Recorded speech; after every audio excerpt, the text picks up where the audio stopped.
थोड़ा जान लो। पहला बताया तिलोदवर्ती, अर्थात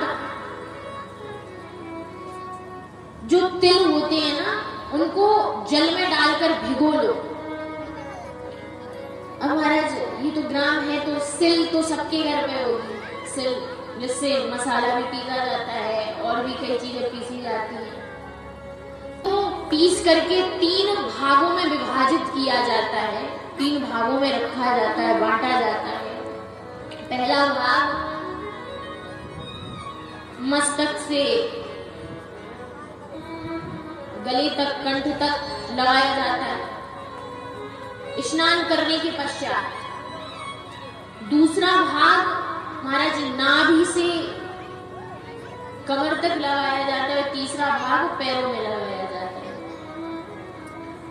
ये हुआ पहला। आप गिनते जाइए, ये पहला उपयोग, पहला हो गया। दूसरा है तिल स्नाई, अर्थात जल में तिल डालकर स्नान करना चाहिए। वैसे तो तीर्थों में स्नान करने का प्रावधान है, लेकिन तीर्थ में नहीं जा सकते, तो महाराज तिल को पीस करके जिस जल से स्नान करें उसमें मिला लो और उस जल से हम स्नान करना पड़ता है, स्नान करना चाहिए। दूसरा उपयोग हो गया। पहला क्या? तिलोदवर्ती, दूसरा तिल स्नाई, तीसरा तिल होता। महाराज तिल का हवन करना चाहिए। चौथा है तिलोदकी, अर्थात पितरों के लिए तिल का तर्पण करना। पितरों को जो आहुति दी जाती है, जो हमारे पूर्वज सिधार जाते हैं तो वो पितर बन जाते हैं, तो कहा गया है तिलोदकी, अर्थात तिलों का पितरों को तर्पण।